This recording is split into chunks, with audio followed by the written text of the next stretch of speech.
Hi everyone! Welcome to the first SketchUp lesson in this course. SketchUp is an advanced 3D modeling software. It is useful for designing your home or furniture.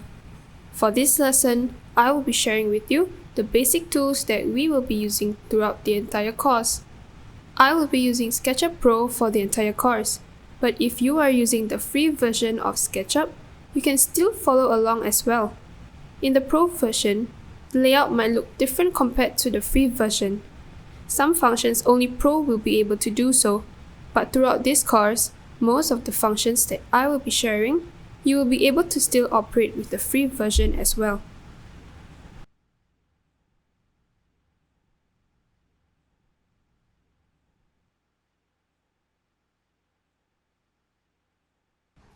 Now let's begin by opening up SketchUp. Even as you have your SketchUp open, the homepage for Pro and the free version is different. If you have the free version, just click on Create New, then Simple Template, Millimeters. For the Pro version, click on Architectural Millimeters. After this, your model space will open up. For the Pro version, you need to configure your settings by clicking on Windows and then clicking on Model Info. Ensure that your settings are like mine.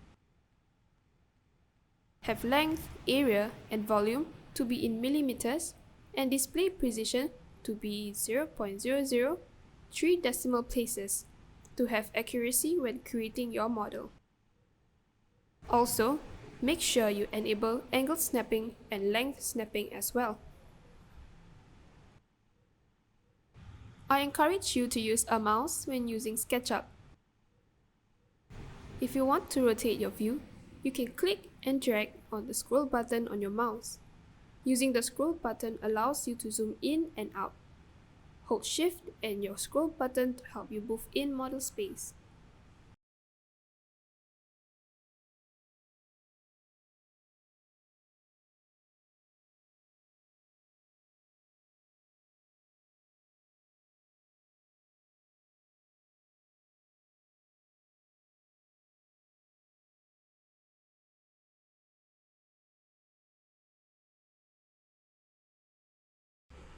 Now I will be sharing with you more about the tools on this panel.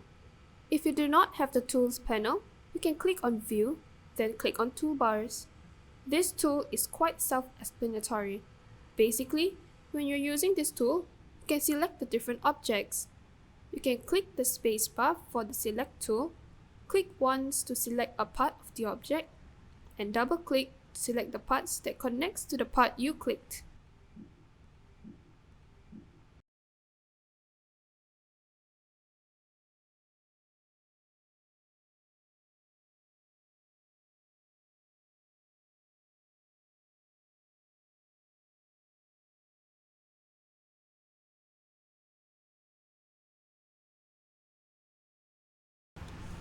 Next, the line tool or L on the keypad.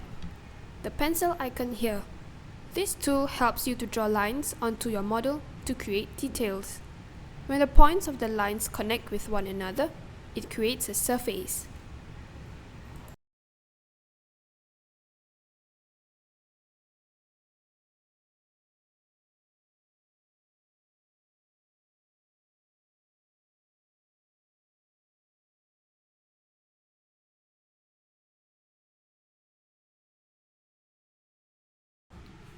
The Eraser tool or E on the keypad. The pink icon here. The tool can be used to delete the lines that you had created. Another alternative would be using the Select tool to select the different lines and press Delete on your keypad. If you want to select multiple objects to delete, you can use the Select tool, hold down Shift, and click on the different lines and then press Delete on your keypad.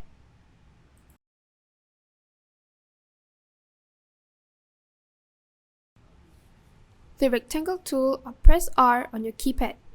It will be used often throughout the entire course, as it is a basic shape even when creating walls.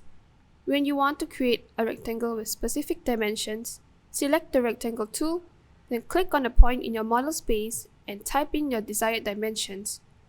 The dimensions will be shown on the bottom right of your screen. Do take note that the dimensions will have to be in millimeters.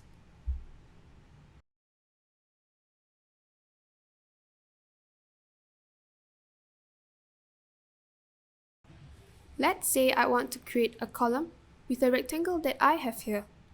Select the push-pull tool or press P on the keypad and hover over the surface of the rectangle. Then you can click on the surface and move your mouse up or down to pull up the column. You can also click on the surface and you move your mouse towards the direction of where you want the surface to extrude out. Then you can type out the exact dimension for the height of the column. You can also pull up the sides of the column as well.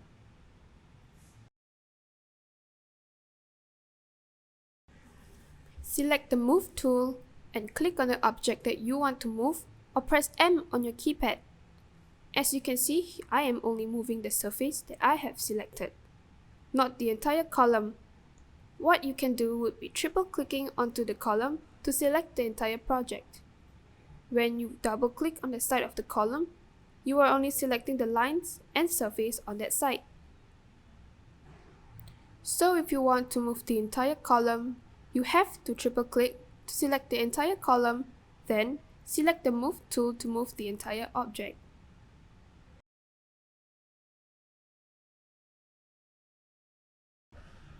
Click onto the Rotate tool or Q on the keypad to rotate the object you have selected to whichever direction you want.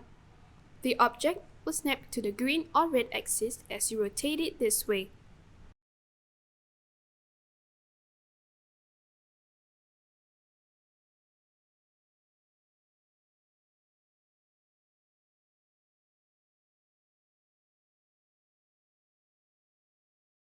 If you want to flip the object, you will have to place your cursor over the object to flip it and snap it along the blue axis.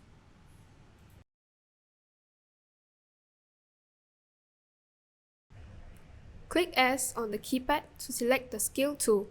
This tool allows you to scale your object to a smaller or larger size proportionately when you click onto the diagonal points.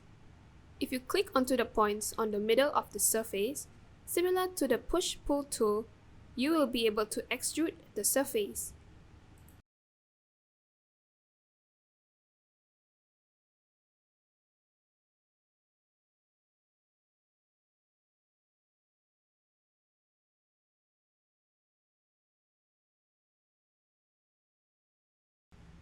That's the end of our first lesson.